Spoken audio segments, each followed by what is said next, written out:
जय श्री राधे, जय जय श्री राधे, जय जय श्री राधे। सबको नमन।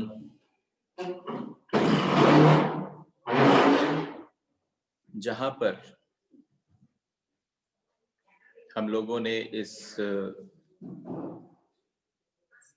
प्रवचन माला को उस दिन विश्राम किया और एक ही तरीका बताया जो ममत्व है, जो ममत्व है उसको तोड़ने का एक ही ढंग है और उसको केवल यही जानकर तोड़ा जा सकता है। मतलब this is one question which you all must be having. मतलब परेशान हो रहे हो, दुखी हो, लेकिन ममता की बेड़ियां नहीं छूट रही। अहमता की और ममता की बेड़ी जो है वो नहीं छूट रही। उसको किसी ने कहा कि इजीएस्ट तरीका क्या है? अगर उसका सबसे सरल उपाय है, और देखो इसको एवरी टाइम, मतलब रिपीटिशन क्यों होती है? आप ये कहते होंगे कमाल है, जब भी हम होते हैं तो कोई ना कोई चीज रिपीटिशन चालू हो जाती है। But why are we repeating? We are repeating to tell you that उसको सुनना नहीं है, उसको सुनना नहीं है, उसको जीना है। आप समझो कि सारी तकलीफ इस बात की है कि जिसको मेरा मान लिया, अब वो पीड़ा भी दे तो भी चलेगा, दुखी भी रहेंगे, बाहर निकलने का मार्ग भी ढूंढेंगे, लेकिन उस दलदल में फंसे पड़े रहेंगे क्योंकि भाई मेरा है। चाहे पुत्र दे परेशानी, एक हम समझाते हैं ना, वो श्रीमद् भागवत के प्रथम श्लोक में आता है, तापत्रय विनाशाय। तो once we were doing a कथा एंड और कथा करते करते हुआ की बात है कि किसी ने हमसे कहा ये जो आध्यात्मिक, आदि दैविक, आदि भौतिक जो वर्ड्स हैं ये समझ में नहीं आते, थोड़े से इजी कर दीजिए। तो 3 ताप हैं, यही 3 ताप हैं, लेकिन अगर आप उनको दूसरी भाषा में समझते, आधि है, व्याधि है, उपाधि है। आधि, व्याधि, उपाधि। किसी चीज का अभाव आधि। कोई चीज है आपके पास पर वो बीमार रहती है, खराब रहती है, व्याधि। लेकिन कोई चीज है आपके पास और उसके होने से जो दुख प्राप्त होता है वो उपाधि। लोगों को लगता है सुख है, लेकिन आपको जो अनुभव होता है वो पीड़ा का अनुभव होता है, लेकिन उससे बाहर भी नहीं निकल रहे। तीनों तापों का जो नाश कर सके। ज्ञान का क्या मतलब है? आप समझते हो ज्ञान का मतलब है किताबें पढ़ ली, सब कुछ हो गया। और मैं आपको एक और बात बताऊं, सिर्फ एक किताब भी अगर ढंग से पढ़ ली गई, क्योंकि सब में मार्ग अलग अलग है, सब में शब्दावली अलग अलग है। किसी और ऋषि ने किसी कुछ कहा, कहीं किसी और ने कुछ कहा, लेकिन अगर वास्तव में उसको पी लिया गया, उसमें स्नान कर लिया गया, it will take you to the same place. फिर ये डिस्टिंक्शन की आवश्यकता नहीं पड़ेगी। क्यों? क्योंकि आप कहोगे अरे इस एक्सपीरियंस को मैंने दूसरे तरीके से लिया था। तो इस अहमता को और इस ममता को, इससे बाहर आने के लिए केवल एक ही चीज है, ईशावास्य। उसको खूब ठोक बजा के, वो कहते हैं ना, किसी को पुराने समय में कहते अरे जाइए आइयो जरा अपनी खोपड़ी यहाँ ला, जरा ठोक बजा के देखूं जाके अंदर कछु है कि ना है, मतलब is there anything inside this head or not. क्योंकि कितनी बार लोगों ने कोशिश करी कि घुस जाए अंदर, पर ये घुसता ही नहीं है। तुम इस बात को मानने को तैयार नहीं होते कि सब कुछ परमात्मा का है। और जब तक आप इस बात को मानने को तैयार नहीं होते, तब तक आप जिस दलदल में, जिस कीचड़ में, जिस जैसी जिंदगी जी रहे हो उसमें जियोगे ही।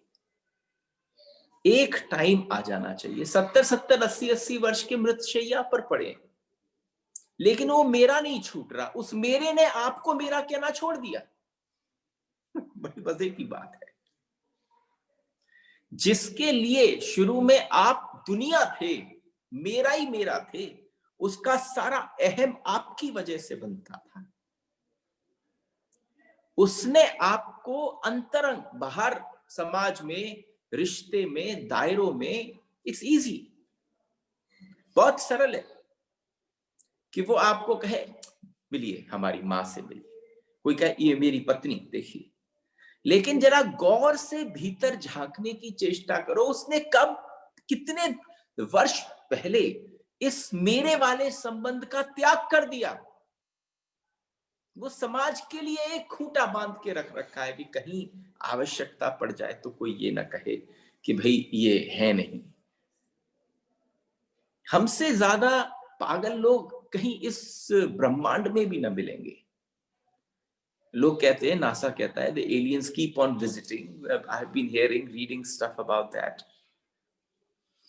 मुझे लगता है कि सारी कष्ट, सारी प्रॉब्लम क्या है, जब हम कर न सकते हो, करता न हो सकते हो, फिर भी ममत्व, बताओ क्या कर सकते हो? कर ही नहीं सकते हो। हमने सारे उनको पकड़ के जकड़ कर रख रखा है जो तुम्हारे है ही नहीं, जिन्होंने तुम्हें कब का मेरा मानना छोड़ दिया। और ईशावास्य का प्रथम, भाई डंके की चोट पर कोई कह रहा है तो कैसी बात कह रहा होगा। एक और आपसे बात कहूंगा कि थोड़ा सा अपनी सुनने की शैली को बदलना पड़ेगा। क्योंकि मैंने आपसे क्या कहा था पहले दिन, आपने मुझसे पूछा इस प्रोसेस को कैसे जिए, तो उस समय मुझे लगा बहुत सारे लोग प्रश्न करना प्रारंभ करेंगे, ये कर पा रही हूँ, ये नहीं कर पा रही हूँ, ये हो रहा है मेरे से, ये नहीं हो रहा है मेरे से। भाई ऑब्वियसली है, आप घर में रह रहे हैं और मैंने आपसे कहा आंख बंद कर लो, लेकिन मैंने आपको ये भी कहा चलना, जब चलो तो उतार लेना, वो ऊपर कर लेना। जब सफोकेटिंग हो जाता है आपका मास्क तो आप नीचे ऊपर कर लेते हो ना, दाढ़ी को पहना लेते हो। तो आप समझो, देखने की आवश्यकता नहीं है, कितना देख लिया, फायदा क्या हुआ, अर्जित क्या हुआ। तो इसलिए आज का दिवस देखो, एवरी डे अगर आप एक नए सोपान पर, नई सीढ़ी पर प्रवेश करोगे तो परिवर्तन ही बिल्कुल अलग हो जाएगा। किसे हम कहें मेरा है, किसे कहें मेरा है, बेटे को कहें मेरा है कि पति को कहें मेरा है, लगता है क्योंकि मैंने जन्म दिया। हर मां को लगता है कि मैंने जन्म दिया, पिता को लगता है कि देखो मेरा है, बड़े गर्व से बोला जाता है मेरा है। ऐसा भ्रम होता है हम सबको। हालांकि बड़ी विचार की बात है कि कभी किसी ने कभी किसी बेटे या बेटी को कभी जन्म नहीं दिया, कभी दिया ही नहीं जा सकता, तुम्हारे बस की बात नहीं है। तुम बस एक सुविधा बन गए हो, तुम एक पैसेज बन गए हो। उस पैसेज से आना उस आत्मा ने केवल स्वीकारा है। तो न तो तुम कभी किसी के पिता, न किसी की मां, न कोई, क्योंकि ये मेरा का जो भाव है, आपको लगता है आप सर्जन करने वाले हो गए, आप क्रिएटर हो गए, लेकिन ना, उसने व्यवस्था ऐसे करी थी कि आप मार्ग बन जाए, आपसे रास्ता खोज लेते हैं। और आपसे रास्ता खोजते हैं, काम वासना को भी आप जन्म थोड़ी ना देते हो, विचारों को आप जन्म थोड़ी ना देते हो, आप वासनाओं को जन्म थोड़ी ना देते हो। आप क्या करते हो, आपके माध्यम से जो आपका ब्लूप्रिंट है वो आने का रास्ता बना लेती है, केवल रास्ता बना लेती हैं, बस इतना ही। और जहां एक बार रास्ता बनता है वहां पर पता चलता है, व्यक्ति जिसको बहुत ज्यादा ममत्व की भावना हो उसे लगता है सब कुछ मैं कर रहा हूं, सब कुछ मेरे द्वारा हो रहा है।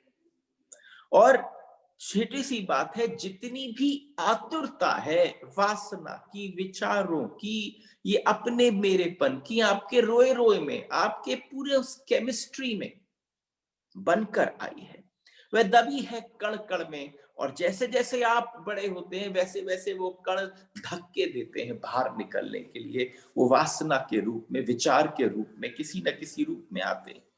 कोई माँ बन जाती है, कोई बाप बन जाता है, और हम कह देते हैं कि हम बन गए, पैसेज बन गए।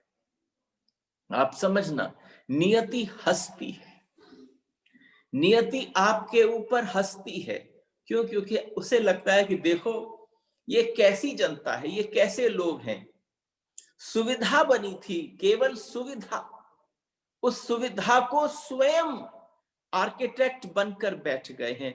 नियति हंसती है, और जब हंसती है कि आपसे जन्म लिया है, आपने जन्म नहीं दिया है, isn't it? आप से जन्म लिया है, आपने जन्म नहीं दिया है। लेकिन हम पूरे समय मानते हैं मैंने जन्म दिया है।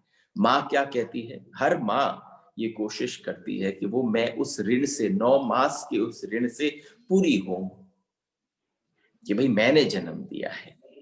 आप, you have just been a passage, and that passage has been a very simple way. एक आप मकान बना लेते हैं और कहते हैं मेरा, लेकिन देखते हैं चिड़िया भी घोंसले बना लेती है। एक आपने मकान बनाया और आप उस मकान के साथ कितने अटैच्ड हो जाते हैं। और अगर आप गौर से देखें तो चिड़िया भी जितनी है, चिरौटे भी हैं, जितने सर्प हैं, बिच्छू हैं, सब कुछ कहीं ना कहीं कुछ ना कुछ कर कर अपने घर बना लेते हैं। इस जगत में छोटे से छोटा प्राणी भी अपने रहने का जगह बना लेता है। बहुत सारी ऐसी प्रजातियां हैं जो कभी किसी से सीखती नहीं है। कोई ऐसी चिड़ियाओं की प्रजाति है, वो केवल चिड़िया के अंडे छोड़ती है कहीं घोंसले में, और उसके बाद बस अंडा निकाला और वो चिड़िया फुर हो गई। उसने कभी उस चिरौटे को अपनी चोंच से खिलाया नहीं, उसने कभी बताया नहीं, उसने कभी कुछ नहीं किया। कोई शिक्षा, कोई स्कूलिंग, कोई किसी प्रकार की कोई व्यवस्था नहीं करी गई। लेकिन जब वो चिड़िया बड़ी हुई और मौका पड़ गया तो उसने भी अपना घर बना लिया। लेकिन बड़े आश्चर्य की बात थी, बड़ा टेक्निकल था, बेहद अद्भुत था, इतना विलक्षण आर्किटेक्चर उस चिड़िया के पास आया कहां से। और जब साइंटिस्टों से पूछा गया तो उन साइंटिस्टों ने जवाब दिया कि ओ, ये बिल्ट इन प्रोग्राम था। ये जितना कुछ हमसे हो रहा है हमारी जीवन में, ये बिल्ट इन प्रोग्राम है। आप समझना, इसमें कुछ जोड़ा नहीं जा सकता, आप सिर्फ उघाड़ सकते हैं। The more you unveil it, the more you unleash it, you come to know that something is happening through you. लेकिन मेरा कहने का तात्पर्य क्या है? हम सारे के सारे अटैच्ड ही हुए चले जा रहे हैं उस हर एक चीज से। जी हाँ, कल अमिता जी की तरफ से कुछ बड़े बहुत ही प्यारा प्रश्न है, और आज मैंने निश्चित है कि उनका प्रश्न एकदम नहीं लिया। उन्होंने अभी अभी प्रश्न भेजा कि how do we get detached.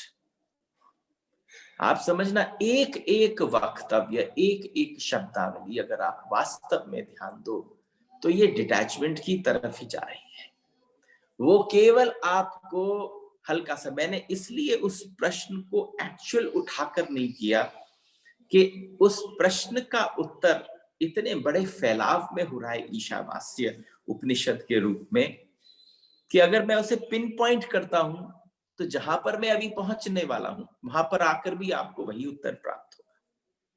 तो just let's walk together, let's have hands in hands together and walk to know exactly what Ishavasya is saying about detachment, about this isness, this about myness.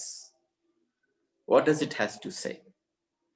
ये घोंसला बन जाता है, और जो घोंसला बनता है, मकान बनता है, जो भी कुछ बनता है, ये बिल्ट इन प्रोग्राम है। चिड़िया के भीतर उसके रोए रोए में बिल्ट इन है। तो भगवान की सृष्टि जो है, परमात्मा के द्वारा जो भी सृष्टि बनी है, उसके भीतर उसकी सृष्टि की रचना, उसके पूर्ण एक्सप्रेशन को करने की जो रचना है वो बिल्ट इन है। आप कुछ नया नहीं कर रहे, ना आप में कुछ दिया जा सकता, लेकिन जब जब एक एक परत खोलना प्रारंभ करूंगा तो मेरी इच्छा क्या होगी, आप प्रिपेयर्ड रहो। My joy would be to see that I am literally speaking to people who are not just listeners, who are seekers. They have इतना सुन सुनकर वो ग्रहण करने वाले हो गए। वो उस बिल्ट इन प्रोग्राम में जो अभी तक जगह खाली पड़ी है, गड्ढे भरे पड़े हैं, वो किसी और चीज से नहीं भरा जा सकता। वो जिस चीज से भरा जा सकता है वो ईशावास्य उपनिषद दे रहा है। I wish you could be ready for this. और किस चीज में हम कहें मेरा, क्योंकि धन इकट्ठा कर लेते हैं, संग्रह कर लेते हैं। आप एक बात समझना, आपका मेरा जो है उसका दायरा रिश्तों तक थोड़ी ना रहता है, चीजों तक, वस्तुओं तक, और आप कितने जबरदस्त उससे इन्वॉल्व हो जाते हैं। संग्रह हम मनुष्यों से ज्यादा अच्छा संग्रह जानवर कर पाते हैं, और हम मनुष्यों से ज्यादा अच्छा संग्रह जो है वो जानवर कर पाते हैं। अलग अलग प्रजातियां जब हाइबरनेशन पे जाती हैं तो अपने शरीर के भीतर संग्रहित तो करती हैं। आपका संग्रह तो कोई छीन सकता है, आपके संग्रह में कोई विशेषता नहीं है, आपकी तिजोरी इतनी भीतर भी नहीं है, आपने जितना संग्रह किया कोई भी आके आपको उसी समय खाली कर कर जा सकता है। किसी भी प्रकार का आपने संग्रह किया हो, आपके पास से चोरी किया जा सकता है। तिजोरी बहुत सी चीजों पर निर्भर करती है, तभी काम कर पाएगी। धन पास में हो और बाजार खो जाए, चलो आपसे कहें धन पास में हो और आपका बाजार खो जाए, खो गया ना 9 महीने के लिए बाजार। कोविड आया और कोविड ने, आपके पास धन था, आपके पास हर व्यवस्था थी, आपके पास अच्छी से अच्छी गाड़ी थी, लेकिन मार्ग खो गए, बाजार खो गए, सब बंद हो गया, क्या कर पाए? आपके पास सब कुछ हो और उसकी उपयोगिता खत्म हो जाए तो संग्रह का क्या लाभ होगा? और अगर आप देखो तो हम धीरे धीरे उसी तरफ बढ़ रहे हैं। आप अपनी जरूरतों के इर्द गिर्द कैसा ताना बुन रहे हो, this is required, this is not required, this is what is required right now, this is not required right now. आपने जब ये चयन करना प्रारंभ किया, आप इस चयन में, विकल्प में, ऑल्टरनेटिव्स में इतने फंस गए कि जीना भूल गए ना। ईशावास्य कह रही है जीना है तो एक बात मान के जियो, ये कह पाओ कि सब कुछ उसका है। और जहां तुम कह पाए कि सब कुछ उसका है तो बात ही अलग हो गई। उसके बाद कोई चीज कहने और सुनने को नहीं रही। अरे एक माँ जो है वो जन्म देती है और फिर वो गरिमा में, गौरव में भर जाती है, उसमें बड़ा भाव आ जाता है कि भाई वो दूध पिला रही है, बहुत गौरव से भर न जाए, इतना गौरव से भर न जाए, दूध भर आता है। बालक का जन्म होता है, दूध भर आता है, बेटे के आने के साथ शरीर दूध बनाना शुरू कर देता है। बेटी आती है, एकदम दूध का उफान भीतर से वात्सल्य के रूप में धाराएं जो है वो प्रकट होने लगती हैं। बेटा दूध पीने से इनकार कर दे तो माँ को तकलीफ होती है, तब उसे पता चलता है कि ऑब्लिगेटरी, लेकिन जिस समय पी रहा है उसे बड़ा आनंद है और हर माँ उस बात को लेकर गौरव से भर जाए, तो आप समझना फिर वो कहे कि मैंने मेरा दूध पिया ना। वो व्यवस्था थी, वो बिल्ट इन प्रोग्राम था, उस बिल्ट इन प्रोग्राम में तुम्हारा कुछ भी न था। बच्चा दूध पी लेता है, कृपा बहुत बड़ी हो जाती, हो गई घटना, घट गई, और फिर न पिए तो बेचैनी, और माँ ने कभी जानकर दूध बनाया हो ऐसा कहीं कोई समाचार नहीं मिला। माँ दूध बना नहीं सकती है, माँ के शरीर में दूध आ जाता है, उतर आता है। कहां से उतर आता है? ऐसा द्रव्य कहां से उतर आता है, ऐसा अमृत कहां से कौन उस शरीर में कौन से मार्ग से भर देता है, इस बात को कोई नहीं जान पाया, इस बात को कोई नहीं कह सकता। फिर वो कहे और गरिमा और घमंड में भर जाए, मैंने पिलाया। तेरा था ही नहीं, उसका था। तो आप समझना, जो मां बनकर आपके भीतर अहम जागृत होता था, ममता जागृत होती थी, मेरापन जागृत होता था, अगर उस पल जग गए होते तो उसी पल से उस दलदल में न फंसते, कहते बस ये उसकी कृपा है, था, उपयोग में आ गया।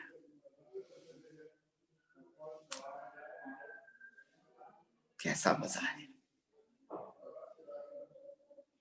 हम सारी वस्तुओं के पीछे ऐसे ही तो पड़े, लेकिन उसके बाद जब जब आप समझना, कोई सामने बैठ जाए, जगा हुआ तपता हुआ दिया और बड़े सामने बुझे हुए दिए हों, और वो सारे बुझे हुए दिए भी सामने की तरह से तपते हुए चमकते हुए होना चाहते हो, वो धीरे धीरे सरक रहे हों, उपासना कर रहे हो। उपनिषद उपासना,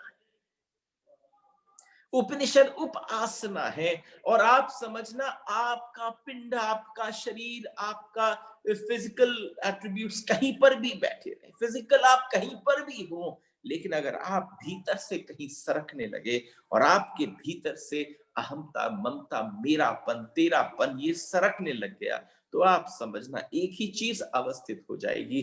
अंग्रेजी में चाहे उसे डिटैचमेंट कहो, चाहे तुम उसको कहो कि सब उसका है। लेकिन हमारे साथ क्या है, हमने उसका भी कहने में बड़ी अपनी गौरव, अपनी काबिलियत मान रखी है। बड़ी परेशानी है इस बात की कि आपने उसको कहने पर भी क्या, जब आप किसी व्यक्ति से बात करें और आप कहें, अपने आप को बड़ा दीनहीन बताने की चेष्टा करें, तो आप कहते हैं सब उसका, लेकिन मानते दो कौड़ी कर का भी नहीं, मानते सब अपना हो, पकड़ सब इतना कस के रखा है कि परमात्मा के भी पास कुछ जाए तो पूछ कर जाए कि भगवान मेरी इच्छा होगी तब तुम्हें खाने को मिलेगा। होता है ऐसा, बिल्कुल होता है ऐसा। तो इसलिए अगर आप इस गंभीरता से प्रवेश करते हैं, और इसलिए ईशावास्य का सूत्र कहता है, देखो नहाओ इसमें, मैंने कहा सुनने की जरूरत ही नहीं है, ऐसे ही आ जाओ, तुम्हें ऐसा आत्मिक स्नान कहीं मिलेगा नहीं जैसा ईशावास्य है। उसका सूत्र कह रहा है सब कुछ परमात्मा का, स्नान ही किसमें है, परमात्मा में, श्वास ही किसमें है, परमात्मा में। लेकिन बड़ी दिक्कत हो जाती है to those people who are so called western influenced, उन्हें लगता है ये बड़ी दिक्कत है, हर बात परमात्मा की कैसे मान लें, कुछ हमारा भी तो है। और सब परमात्मा का है, निसर्ग का कहें, नियति का कहें, प्रकृति का कहें, लेकिन ईशावास्य कहता है कि केवल परमात्मा का है, न नियति का है, न प्रकृति का है। और आप देखना इसमें लैंग्वेज दोनों की एक सी बन रही है, विज्ञान की भी भाषा एक सी है और धर्म की भाषा भी एक सी है। विज्ञान भी यही कह रहा है कि प्रकृति कर रही है, सब प्रकृति कर रही है, लेकिन हम कहते हैं विज्ञान की भाषा में, जब प्रकृति कर रही है तो तुम कैसे हो जाते हो, जरा गौर से देखना। जहां पर हमारे इन्फ्लुएंसेस बदल जाते हैं, जहां हमारे इन्फ्लुएंसेस बदल जाते हैं, वहां जब विज्ञान की भाषा में भी हम कहते हैं everything is happening, nature is doing it's way, this is all nature, is all nature's creation, तो आप कैसे हो जाते हैं? जरा जरा ध्यान करने की आवश्यकता है। आप दीन और हीन हो जाते हैं जब आप कहते हो कि सब प्रकृति कर रही है, तब आप दीन और हीन हो जाते हो, यंत्रवत हो जाते हो। लेकिन जब ईशावास्य कहता है कि सब परमात्मा कर रहा है, तो एक तरफ हमारा अहंकार भी छिन जाता है। आप समझना, अंतर दोनों की भाषा एक है। यहां पर साइंस कहता है कि विज्ञान सब कुछ कर रहा है, एवरीथिंग इज हैपनिंग, और जब ईशावास्य कहता है कि सब कुछ परमात्मा कर रहा है, तो आपका ये घोषणा जो है आपका मानना, आपका इस बात को जीना जो है, उस पल जो है हमारा अहंकार भी छिन जाता है। अहंकार को छिनवाना है। आप अहंकार से पीड़ित हो, आप रोग से हो, कोई दवाई काम नहीं कर रही है, तो एक ही सूत्र है, सब उसका है। यहीं से तो हमने ईशावास की शुरुआत करी थी। और राधा रमणीय जो भक्ति परंपरा है, उसमें हमने आपसे क्या कहा? श्री कृष्ण समर्पणस्तु। आप समझो, उठकर यहां से उठ जाओ, पल पल जो स्मरण याद रहे और तुम्हारे कान तक पहुंच जाए, कहीं तुम्हारा अंदर का कोई बेसुरा तार झंकृत हो जाए, और झंकृत होते उसमें सुर आ जाए, तो मेरी तरफ से जो कहा गया श्री कृष्ण समर्पणस्तु, और तुमने जो सुन लिया वो श्री कृष्ण समर्पणस्तु, ये अर्पण की भावना चाहिए। और बस ये अगर अर्पण की भावना आ जाती है, तो आप समझना कि जहां जिस पल आपने माना कि सब परमात्मा का, सब छिन जाए, दूसरी ओर हम परमात्मा ही हो जाते। आप समझना, इस बात को दोहराने की आवश्यकता है कि जब विज्ञान कहता है सब प्रकृति कर रहा है, तो आप दीनहीन हो जाते हो। लेकिन जब ईशावास्य कहता है कि सब कुछ परमात्मा कर रहा है, तो एक तो आपका अहंकार छिन जाता है, एक मेरापन तेरापन मिट जाता है, और सबसे बड़ी बात है, जिस पल आपने कहा सब परमात्मा का, तो फिर तुम भी परमात्मा ही हो। उपलब्धि है, ये ईशावास्य है। इसलिए विज्ञान जितना विकसित होता जाता है, व्यक्ति उतना दीनहीन होता चला जाता है, उतना भ्रम में पड़ता चला जाता है, उतनी कंफ्यूजन, उतनी केओस, उतना कन्फ्लिक्ट बढ़ता चला जाता है। लेकिन उसका जोर इस बात पर है, सब कुछ मैकेनिकल है, सब कुछ यंत्रवत है, किसी को कुछ करने की जरूरत नहीं है, एवरीथिंग इज जस्ट हैपनिंग। अरे ईशावास्य भी तो यही कह रहा है, एवरीथिंग इज जस्ट हैपनिंग।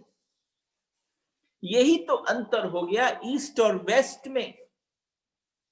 यही तो हमारे आज के जीने में हो गया कि ईस्ट में रहते रहते विचारधारा वेस्ट की हो गई, और हमारे मन के भाव से एक ही बात निकल पाई, एक ही बात प्रस्फुटित हो पाई। और जहां जिस पल हमने कह दिया सब परमात्मा का, तो आप समझना, तो ईशावास्य का कहना क्या है? अरे मानना नहीं है, सुनना नहीं है, ऋषि कह रहा है, ऋषि जी कर कह रहा है। अब वो ऋषि ना होगा, वो साक्षात परमात्मा ही होगा, क्योंकि ये बात कहने के लिए परम तत्व का ही उजागर हो जाना बड़ा आवश्यक है। इसलिए विज्ञान की बजाय अगर ईशावास्य की घोषणा जो है वो अत्यधिक प्रबल दिखती है, अत्यधिक कीमती दिखती है, इतनी विलक्षणता लिए हुए है, इधर आपकी टिमटिमाती छोटी सी ज्योति को बुझाता है कि ईशावास्य की तुम बुझो, तुम नहीं हो, तुम्हारा कहीं होना नहीं, जिस होने को तुम पूरे समय पकड़कर उसको रिजिड और इरेक्ट कर कर चल रहे हो, वो छोटी सी टिमटिमाती हुई ज्योति जो है ईशावास्य की तुम बुझो, तुम हो नहीं, तुम नाहक परेशान हो रहे हो। और दूसरी तरफ महासूर्य को जन्म दे देता है, उस टिमटिमाती हुई ज्योति से संबंध छोड़कर तुम्हें महासूर्य की तरफ ले जाता है। ये कार्य करता है ईशावास्य। अगर अमिता जी श्रवण कर रही है, तो बेसिकली दोनों बात है। एक बात है कि हाँ, ये हाउ टू गेट डिटैच्ड, और दूसरी बात है कि आपका अहम कैसे विगलित हो। आपके अहम को विगलित होने के लिए क्या चाहिए? देखो, हमारे पास बड़े सारे शब्दों के जाल हैं। एक एक दया है और एक करुणा है। हम दोनों का ही उपयोग करते हैं जीवन में। पर अगर आप एक दो प्रकार की डिक्शनरीज चलाएं, अगर आपकी शब्दावली है, तो उस शब्दावली में दोनों प्रकार की डिक्शनरीज की आवश्यकता है। एक वो डिक्शनरी है जो शाब्दिक है, और एक वो डिक्शनरी है जो जीवंत है। और अगर आप अपने जीवन की डिक्शनरी को खोलते हैं तो आप पाएंगे ये पर्यायवाची शब्द नहीं है, ये बिल्कुल अलग ऐसी अवस्था के विपरीत शब्द हैं, क्योंकि पर्यायवाची तो एक दूसरे के सिनोनिम्स हैं। हम तो योग प्रयोग इसी प्रकार से करते हैं। जो दया होती है वो परिस्थिति जन्य होती है, और जो करुणा होती है वो मनस्थिति जन्य होती है। ईशावास्य जिस बात की चर्चा कर रही है कि सब कुछ परमात्मा का है, वो मनस्थिति जन्य की बात है। और विज्ञान जिस बात की बात कर रहा है, वो जो बहुत ज्यादा पढ़ लिख लिए, जो आप समझना, जिन्होंने कहीं अभी तक अपने आप को जागा हुआ दिखाने की चेष्टा करी पर भीतर से अभी तक दिया बुझा हुआ है, वो सब दया के दायरे में जी रहे हैं। सब कुछ परिस्थिति जन्य है, परिस्थिति आती है तो दया उठ जाती है। सारा ज्ञान आ जाता है अगर परिस्थिति सामने उपस्थित हो जाए। यानी आप ज्ञान में जीते नहीं हैं, ज्ञान में आप नहाते नहीं हैं, ज्ञान में आप सोते नहीं हैं, ज्ञान में आप जगते नहीं हैं, लेकिन आपकी अवस्था बाहर को दिखाने के लिए वैसी हो जाती है। और आप एक और बात समझना, ये जितना भी प्रवचन सीरीज हो रही है ये बिल्कुल दर्पण की भांति है।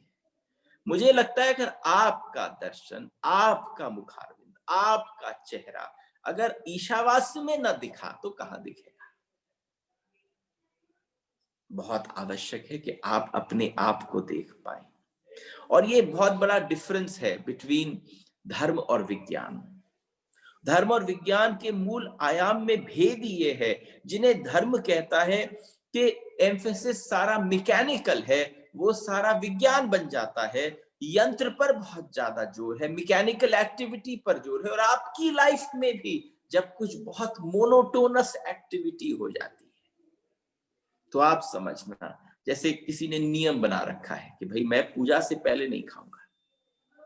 बहुत सारे होंगे यहाँ पर जिन्होंने ये नियम, ये व्रत ले रखा होगा कि भाई जब तक चलेगा तब तक मैं खाऊंगा नहीं। लेकिन आप समझना, उस व्यक्ति ने खाना तो कब से प्रारंभ कर दिया। उसने तो सिर्फ इस पूजा को, इस धर्म के इस प्रोसेस को बड़ी मैकेनिकल एक्टिविटी बना लिया, जिसने ये सोच लिया यानी फिर पूजा पूजा के लिए नहीं हो रही, पूजा खाने के लिए हो रही। आपका जो भी व्रत, आपका जो भी नियम, इसके लिए थोड़ी सी अगर जागृति हो जाए तो आप समझोगे कि खाने से धर्म का कोई संबंध नहीं था, कोई संबंध नहीं था। आपने एक डिसिप्लिन बनाने की चेष्टा करी और वो अगर मैकेनिकल हो गया तो हम उधर की तरफ चले गए। और अगर वो आपकी करुणा स्थिति से हो गया, आपकी मनस्थिति जन्य हो गया, तो आपने जो किया वो बहुत फलदायक हो गया। तो इसलिए कहने की बात है। और आप समझना कि जैसे ही, अब देखिए बहुत सारी बातें बैठे बैठे चर्चा करते करते दिमाग में आती हैं। डार्विन ने कहा कि तुम भूल जाओ कि परमात्मा ने निर्मित किया है। डार्विन ने सबसे पहले जब इस बात को कहा वेस्ट में करीब 150 वर्ष पूर्व, 250 वर्ष पूर्व, तो उन्होंने ऐलान किया कि तुम भूल जाओ कि तुम्हें परमात्मा ने पैदा किया है, तुम पशुओं से आए। और जब डार्विन ने यह कहा कि you have come through the animals, तब क्या हुआ कि पहला मनुष्यता का अहंकार टूटा। और जब उस पहला अहंकार पर चोट लगी, बड़े जोर से टूटा। सोचता था मनुष्य, सोचता था व्यक्ति, वेस्ट की बात है, सोचता था ईश्वर पुत्र हूं। पता चला पिता ईश्वर मालूम नहीं है, वानर जाति से, किसी बबून से, बंदर आदि कोई पिता मालूम पड़ते हैं, वहां से मनुष्यता निकली है। निश्चित धक्के की बात थी, कहां परमात्मा का सिंहासन जिसके हम बेटे थे और कहां बंदर होना पड़ा। लेकिन बात उतनी रहती तो ठीक है, पीछे विज्ञान ने और आगे की बात सिद्ध कर दी। वो वहीं पर नहीं रुका, उसने ये नहीं कहा कि तुम पशु हो, उसने कह दिया आदमी जानवर था, फिर जानवर यंत्र हो गया। A is equal to A is equal to B is equal to C, that means A is equal to C। एक मैथ्स का फॉर्मूला है ना ऐसा। तो जब इस फॉर्मूले को आप पुट ऑन करते हैं तो आदमी कौन बन गया? यंत्र बन गया। उसके बाद स्टालिन और हिटलर ने लेकर करोड़ों लोग मार दिए। भाई यंत्रों को मारने में कौन सी दिक्कत थी? और हमारे धर्म में भी, हमारे गीता में भी भगवान कृष्ण अर्जुन को कहते हैं, लेकिन दोनों की धारणाओं में बहुत बड़ा अंतर है, दोनों की मान्यताओं में बहुत बड़ा अंतर है। क्यों? क्योंकि इसमें रियल डिफरेंस क्या है? आत्मा की अमरता की घोषणा मृत्यु बेमानी हो जाती है। जो कृष्ण ने कहा वो आत्मा की अमरता की बात थी, मृत्यु बेमानी हो गई। यहां स्टालिन और उसने भी कहा करोड़ों करोड़ों लोगों को मार दिया, इसलिए आत्मा है ही नहीं, क्योंकि यंत्र है, मैकेनिकल एक्टिविटी है। आदमी पशु, पशु यंत्र हो गया, यानी आदमी यंत्र हो गया। तो यंत्र को मानने में क्या दिक्कत है? दोनों घटनाएं साथ साथ घट रही हैं। लेकिन जहां पर आत्मा की अमरता को मानने की बात आई तो पता चला कि शरीर गिर सकता है, उसके अंदर एक तत्व है जिसके साथ कुछ नहीं किया जा सकता। विज्ञान भी कहता है प्रकृति कर रही है, मनुष्य नहीं, धर्म भी कहता है, लेकिन धर्म कहता है परमात्मा कर रहा है। क्या मानना चाहते हो? अगर आपसे पूछा जाए कि मानने का क्या इच्छा होती है, अगर आपको कहा जाए कि कोई आपसे कहे सब कुछ कोई कर रहा है और तू इसे जीने लग जाए तो जो कर रहा है तू वो हो जाएगा, फिर आपको समझ में आएगा कि ईशावास्य उपनिषद क्या कह रहा है। ईशावास का ये सूत्र, न मानना किसी चीज को अपना तो मैं मिट जाएगा। देखो गौर देना, इसको बहुत गौर से श्रवण करना, क्योंकि अगर तुमने अपने इधर उधर के कामों में सोचा कि अच्छा ये भी सुन लेते हैं, तो you will miss this chance with me. There are endless opportunities. तो अगर न मानना किसी चीज को अपना तो मैं मिट जाएगा, मानना परमात्मा का।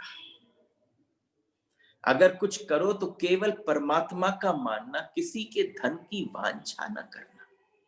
देखो ईशावास्य का ये सूत्र कहता है, और अगर ये सूत्र तुम्हारे समझ में आ गया, अगर मैंने ये तुम्हारी कोशिश करी कि ये मांस मज्जा बन जाए, ये आपकी आपकी विचार की अवस्था हो जाए, ये बिल्ट इन प्रोग्राम में जो जो जो लूप होल्स रह गए हैं वो लूप होल से अभी के अभी भर जाए। कैन यू इमेजिन कितनी कीमती बात होगी, जिससे पहले ही बोल रहा हूं, जरा ये ध्यान से सुनना।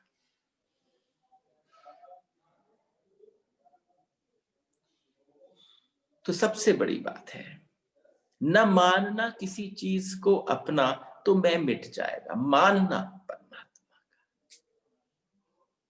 मानना परमात्मा का, किसी के धन की वांछा न करना। यह भी मजे की बात है, जब मेरा कुछ भी नहीं तो तेरा भी कुछ नहीं हो सकता। यही आ रहा हूं। अगर मेरा कुछ नहीं है इस जगत में तो तेरा भी कुछ नहीं है। बड़े आनंद की बात है। एक व्यक्ति ये कहता है कि किसी और के धन की वांछा कब करते हो तुम? किसी और को देखकर ईर्ष्या करते हो तो क्यों करते हो तुम? क्योंकि तुम्हें लगता है मुझ पे नहीं है, उस पे है, उसका मुझे मिल जाए। लेकिन ईशावास्य उपनिषद कह रहा है, अरे जब मेरा नहीं है तो उसका भी नहीं है।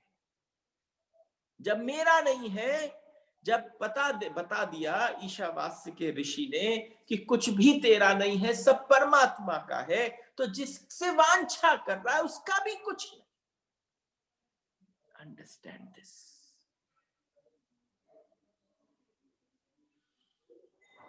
ऐसी नहीं छोड़ने वाला, कस के ज्यादा ढंग से पकड़ लूंगा। तो मजे की बात है, जब मेरा कुछ नहीं तो तेरा भी कुछ नहीं हो ही नहीं सकता। और आप समझना, इस वक्तव्य का बड़े बड़े टीकाकारों ने सत्यानाश कर दिया है। सुनना और एक्सप्लेनेशन सुनना। इतने बड़े बड़े प्रकांड महात्मा आदि जिन्होंने ईशावास्य पर बोला, उन्होंने इस वक्तव्य को लेकर थोड़ी गड़बड़ कर दी, और जब गड़बड़ करी तो ऐसा अनर्थ किया, उसका इतना गलत meaning, they extracted a different meaning out of it. ध्यान रखें, इस सूत्र को बहुत शांति से प्रवेश करने की आवश्यकता है। किसी के धन की वांछा मत कर, किसी के धन की इच्छा मत करना। इतने गलत अर्थ किए हैं इस बात के, इतने गलत कि कभी कभी हैरानी होती है। जिन लोगों ने अर्थ किए कि समस्त अधिकतर जितने भी हमारे व्याख्याकार हैं, उन्होंने कह दिया दूसरे की धन की वांछा पाप। सुनो, दूसरे की धन की वांछा पाप है। अर्थ क्या किया? दूसरे की धन की इच्छा मत करो। तो इसी वक्तव्य को लेकर उन्होंने क्या अर्थ निकाला कि दूसरे के धन की वांछा जो है वो पाप है, दूसरे के धन की वांछा मत करना। लेकिन पागल मालूम पड़ते थे, क्योंकि पहले सूत्र कहता है धन किसी का है ही नहीं, परमात्मा का। सूत्र ने क्या कहा? इसलिए आवश्यक हो गया कि जब आप सूत्र में प्रवेश करें तो इतनी गंभीरता से जाएं, इतने स्लो स्लो चलकर जाएं। जब अपने पॉइंट्स को लिख रहा था तो मैंने उसी समय कहा कि ना, यहां गड़बड़ हो रही है। फिर अलग अलग टीकाओं को निकालकर चेष्टा करी तो उसमें निकल रही है तो बड़ी गड़बड़ हो रही है। जब पहली बात में ही बात कह दी कि तेरा है ही नहीं, सब परमात्मा का है, तो जब पहले ही सूत्र कह दिया धन मेरा नहीं है, तो एक बात बताओ, तेरा कैसे हो सकता है? जब धन मेरा नहीं है तो धन तेरा भी कैसे हो सकता है? नहीं, दूसरे के धन की वांछा इसलिए मत करना कि जो धन मेरा नहीं है वह तेरा भी नहीं। जो धन मेरा नहीं है वो तेरा भी नहीं है। वांछा का उपाय तभी होता है जब मेरे पास तो नहीं है और तेरे पास है। वांछा कब होती है? इच्छा कब होती है? आप कब चाहते हैं कि मिले? कि भाई उससे मिले जिस पर है और आपको पता हो। यानी अभी तक आप किस बात में जी रहे हैं? आप परमात्मा को लाए ही नहीं, आपने माना ही नहीं कि परमात्मा का है। आप इस बात को भूल गए कि नहीं नहीं नहीं नहीं। तो फिर अब जब ये समझ में आ जाए कि मेरा नहीं है तो तेरा भी नहीं है, नहीं तो वांछा का उपाय नहीं है। लेकिन नीति शास्त्रियों ने जो इसका उपयोग किया है, जो नीतिज्ञ है, जो ethical code of conduct set कर रहे हैं, उन लोगों ने क्या लिखा? सूत्र यह किया कि दूसरे के धन के बारे में सोचना भी पाप है, लेकिन जब मेरा ही नहीं है तो दूसरे का कैसे हो सकता है? देखो, नहीं आई हो समझ में तो मुझसे 100 बार पूछना, पर सूत्र से आगे निकल जाओ तो फिर वापस खींच के मत लाना। इसलिए इस बात को अगर आज आप ध्यान से श्रवण कर पाओ, जो मेरा नहीं है वो तेरा भी नहीं है, वांछा खत्म। क्योंकि पता है, दिखता हो कितना भी आडंबर, कितना भी वैभव हो, पर वो तेरा नहीं है, वो भी परमात्मा का है। तो दूसरे की धन की, और जब इस सूत्र का अर्थ नीतिवादी लोग करते हैं, जब इस सूत्र को नीतिवादी समझाते हैं, तो गहन गंभीर नीतिवादी को इस फिक्र में होता है किसी के धन की चोरी मत कर, किसी के धन से की चोरी मत कर लेना, किसी के धन को अपना मत मान लेना। लेकिन किसी का है, इस पर जोर है। और यहां पर ईशावास्य कह रहा है किसी का है ही नहीं उसका। यहां अर्थ का अनर्थ है। आपने जैसे ही मान लिया कि किसी पर तो है, तो आप ईशावास्य में नहीं उतर सके, आप ईशावास्य में आ ही नहीं सके। ध्यान रहे, जो आदमी कहता है चीज आपकी है, वह आदमी मेरी है चीजें भी कहता है, इस भावना से कभी मुक्त नहीं हो सकता। चीजें आपकी हैं और वो कि कहे आपकी है, मेरी है तो तेरी, क्योंकि मेरा कहते ही तेरा अलग हो जाता है और परमात्मा के कहते ही मेरा और तेरा मिट जाता है। ईशावास्य केवल यही तो कह रहा है इतने दिनों से। आज छठा दिन है और छठे दिन में हम एक ही बात तो आपसे कह रहे हैं कि न मेरा है न तेरा है, सब उसका है। तो आप समझना, दूसरे की धन की वांछा मत करना, ये किसी पर सारा जोर न रह जाए। दूसरे की धन की वांछा न करना, इसका यह अर्थ नहीं कि दूसरे का धन है और उसकी वांछा करना पाप है। You know, the joy would have been to sit just face to face and see your expressions. कि जब इस बात को कहा जा रहा है तो आप उसको श्रवण कर कर आपके भीतर से जो जो प्रकट हो रहा है वो कैसा होगा। तो जिस समय कहा गया कि इसका अर्थ यह नहीं कि दूसरे का धन है, उसकी वांछा करना पाप है। इसका अर्थ यह है कि धन किसी का भी नहीं है, इसलिए वांछा पाप है। धन किसी का भी नहीं, परमात्मा का, उसे मेरा भी जानना और तेरा भी जानना दोनों ही बेकार है। ये मेरा धन है और ये तेरा धन है, इतना भी न जानना। अगर कोई जागृत हो जाए तो कहे ये सब परमात्मा का है, उसे मेरा बनाकर मालिक भी मत बन जा। उसे किसी को देकर बांटकर बहुत ज्यादा सोच लेना कि तुम धर्म कमा रहे हो, दानी हो गए हो, वो भी मत कमा लेना। दूसरे की मलकियत समझकर उसे छीनने की कोशिश में भी मत पड़ जाना, क्योंकि वो सब कुछ परमात्मा का है और जिससे छीनने का कोई उपाय नहीं है। क्योंकि सबसे बड़ी बात है, जिससे बचाने का कोई उपाय न हो, जिसके पास सब कुछ हो। बड़ी मजेदार की बात है कि एक जमीन का टुकड़ा तुम लेते हो और उस पर एक तख्ती लगा देते हो, मेरी। हंसती होगी जमीन तुम पर, वो धरती का टुकड़ा हंसता होगा, क्योंकि मुझे नहीं लगता 30% अर्थ है और 70% अगर जल है और इतनी अभी तक पॉपुलेशन पृथ्वी की हो चुकी है कि शायद ही कोई बैठा हो ऐसी जगह पर जहां पर पता नहीं कितने नीचे दफना दिए गए, कितने नीचे हो। इंच इंच भर भी जगह धरती पर खाली नहीं रही होगी। और उस धरती पर थोड़ा सा कुछ कागज की कार्यवाही कर कर जैसे ही तुम उसकी मलकियत लेते हो, तुम अपनी तख्ती लगा देते हो, ये मेरी। हंसती होगी कि नहीं, क्योंकि किसकी घोषणा कौन करता है? आप समझना, घोषणा कौन करता है? घोषणा वही करता है जिसके पास होता नहीं है। जो नौकर है वो घोषणा करता है, मालिक को घोषणा करने की कभी कोई जरूरत नहीं पड़ती। तो कभी तुमने परमात्मा को सुना ये सब मेरा है ये कहते हुए? वो मालिक है। सारी घोषणा मनुष्यता ने करी, जिसको उपयोग करने के लिए दी गई उसने कहा नहीं नहीं, उपयोग नहीं करना है, उसकी मलकियत कर। और सबसे बड़ी बात है, ये ध्यान रहे, मेरा जोर बहुत अलग है। मैं इस बात को आपसे कहने की बार बार कोशिश कर रहा हूं, दूसरे के धन को अपना बना लेना पाप है। ना ना, आप गौर से इस बात को सुनना, दूसरे के धन को दूसरा या अपना मानना पाप, दूसरे का भी मानना पाप है ही नहीं। दूसरा तुमने बना रखा है, उसको तुमने मेरे नाम दे रखा है। अगर वो मित्र है तो मेरा मित्र, और अगर वो दुश्मन है तो मेरा दुश्मन, लेकिन है तो मेरा ही। और यहां ईशावास से कह रहा है दोनों को ही गिरा दो।